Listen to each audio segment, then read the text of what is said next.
Pues cerramos paréntesis, ponemos un punto y seguido y seguimos. Así que muchísimas gracias por todas las preguntas que nos hacen llegar y que son el contenido, el sustento, el alimento de este programa. Esta nos llegó de Ulises Velázquez Gil. Nos sugiere, ¿qué tal? Sugiero que hablen de la delgada línea entre la literatura y la historia. Y esto también tiene mucha miga, me temo. Así que, ¿quién se lanza? No, pues muchísimas, ¿no? Porque digamos que la literatura, en particular la narrativa, pues son también historias, ¿no? Se supone que, digamos, la diferencia entre la historia como una disciplina con aspiraciones científicas y las historias de la literatura, pues es en que las primeras quieren contar lo que sucedió realmente y las segundas son producto de la imaginación. Desde luego esto, pues muchas veces no es fácil definir dónde termina una cosa y empieza la otra, como nos sugiere el propio don Ulises en su pregunta, ¿no? Baste recordar pues que, por ejemplo, Don Quijote nunca pudo ver esa diferencia, ¿no? Y entonces él asumía que las historias que leía de los caballeros andantes, pues eran como si fueran historia, como si fueran crónicas de lo que sucedió realmente. O recordemos cómo se leyó durante mucho tiempo, cómo leyeron los europeos modernos la Ilíada, hasta que siempre la leyeron como si fuera simplemente un producto de la imaginación de Homero, hasta que Schliemann encontró las ruinas de Troya, o hasta que James consideró este libro casi como un testimonio realista de una época en donde no tenían el concepto todavía de la conciencia como las voces interiores que oímos, y esta conciencia se atribuía a mensajes o a comunicación con los dioses, ¿no? Entonces, es claro que esas diferencias son a veces difíciles de definir. Eh, es obvio que muchas novelas están basadas en hechos reales, y también es obvio, por cierto, estoy leyendo ahora el libro de un historiador excelente y me voy a atrever ahorita se me ocurrió, es que justo lo estoy leyendo, Conquistadores, de Fernando Cervantes, es un mexicano que es profesor en Bristol, él, por ejemplo, llega a hacer especulaciones o conjeturas acerca de lo que pudo haber sido, de lo que pudo haber pensado Colón o Cortés o Pizarro en algún momento. Y entonces también esas conjeturas, esas especulaciones son lícitas para un historiador. Y un buen historiador, aunque sea un historiador, digamos, que aspira al conocimiento de la verdad o a reproducir la realidad, también se beneficia de ser un buen narrador. Entonces, estas fronteras efectivamente, digamos, no son siempre perfectamente claras y son pues muchas veces muy interesantes.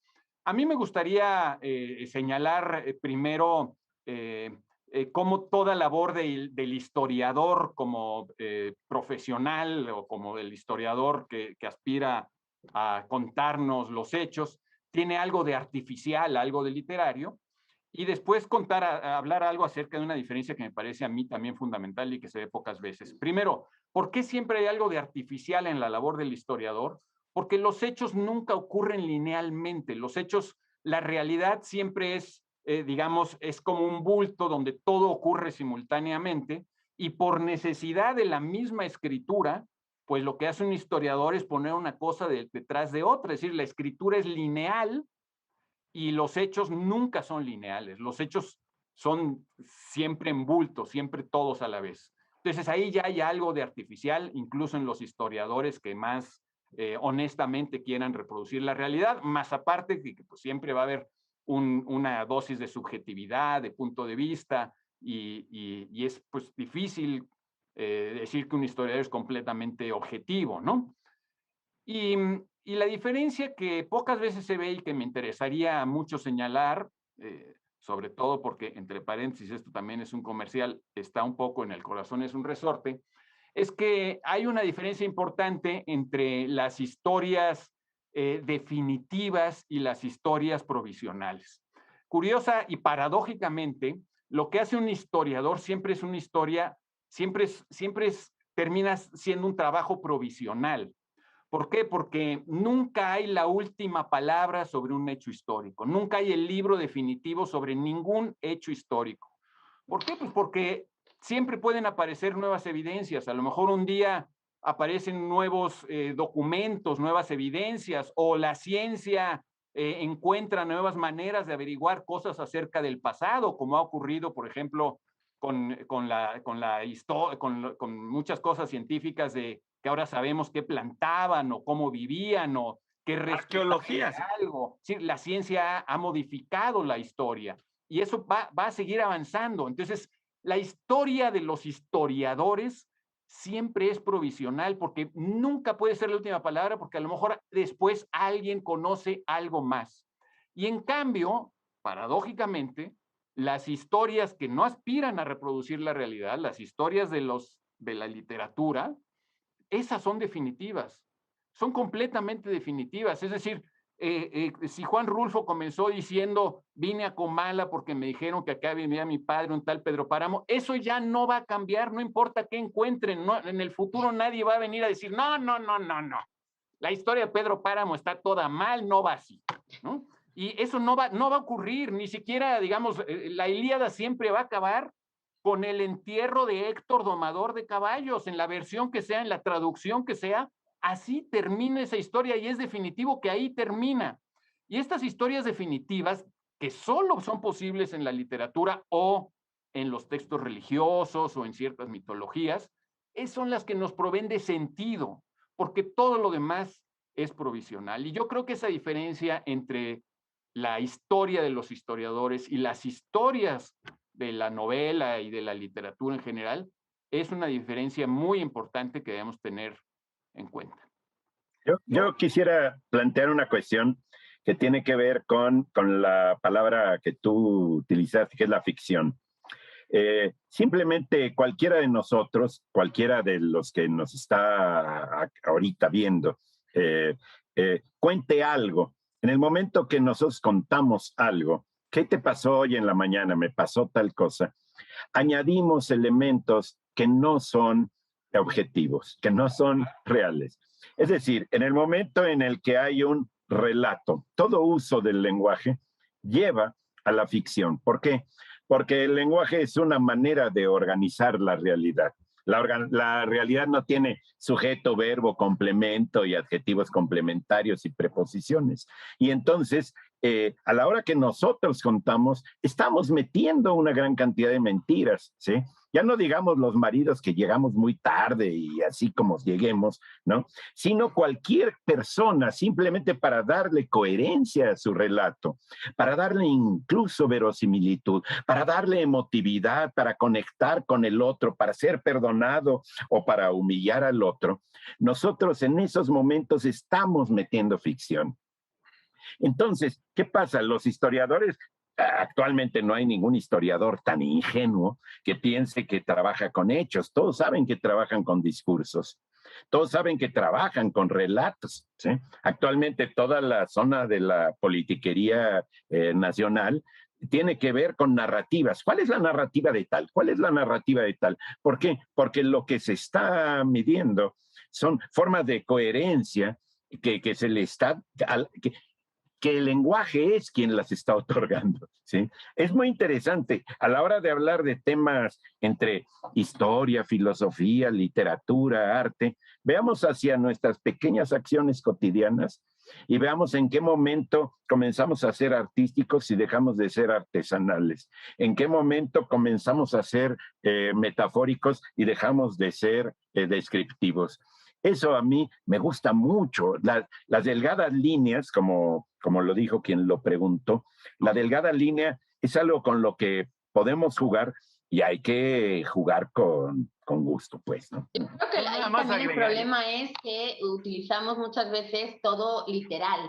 Entonces, cuando uno lee, sobre todo cuestiones históricas, aunque haya ficción, a veces no es fácil de distinguir esos elementos, ¿no? Que están puestos, y entonces todo el mundo lo toma como de, si aquí dijo que esto y esto y esto pasó, es que esto y esto y esto pasó. Entonces, hay que también ser flexibles como lectores Porque los historiadores no suelen escribir novela normalmente. Ahora digamos que hay un boom de historias que se llevan a los libros de una manera narrativa diferente a lo que es la historia pura y dura, pero por lo general los escritores que escriben novela histórica lo que hacen es situarlo en un momento y en un lugar. Entonces ahí hay historia, evidentemente. Toda historia, todo relato está metido en un tiempo y en un lugar. Entonces, eso conlleva a estar en una connotación, en unas circunstancias que ya te dan información. Pero evidentemente no hay que tomarlo todo al pie de la letra, a no ser que sea un libro de historia como tal. O sea, en el momento que hay un relato, una novela histórica o una historia novelada, porque también hay sus diferencias,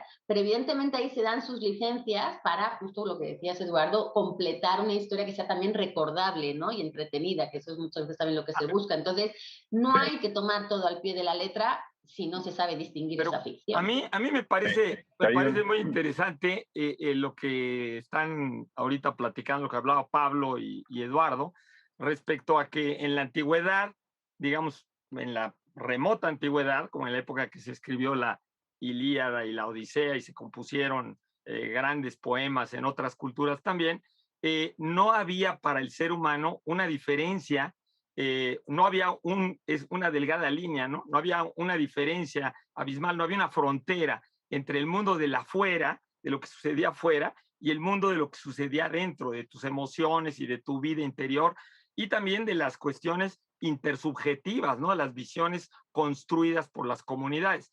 Y a medida que el pensamiento europeo occidental, fundamentalmente a partir del siglo XVI, XVII, empezó a tratar de separar y crear lo que decía Jung, este mundo de cajoncitos, ¿no? Muy aristotélicamente, tratar de separar claramente las categorías de lo real, ¿no? Empezó esta, pues en parte estoy de acuerdo, yo que estudié historia, toda la carrera de historia, empezó esta, pues también construcción de una época en la cual pues se partía de que se podía llegar, ¿no? Esa era la ilusión de los historiadores del siglo XVIII, sobre todo del XIX, llegar a narrar de una manera muy, muy objetiva, casi científicamente lo que pasaba afuera, sin intervenir nuestro interior, nuestra emocionalidad, nuestra sensación, nuestra percepción, nuestros prejuicios, nuestra subjetividad, ¿no? Y ahora lo que me parece muy interesante, lo que dicen es que ahorita estamos dándonos cuenta, como en la antigüedad, de que el mundo de afuera y el mundo de adentro pues no se pueden separar absolutamente nunca, ¿no? Para nosotros los humanos, el mundo de afuera, pues siempre lo tenemos que leer a través de nuestro mundo interior, ¿no? Y me parece interesante porque justamente la intencionalidad de una historia hacia afuera o la intencionalidad de una narración literaria, poética, novelística, ¿no? O mítica, ¿no? Tenía que ver con una integración.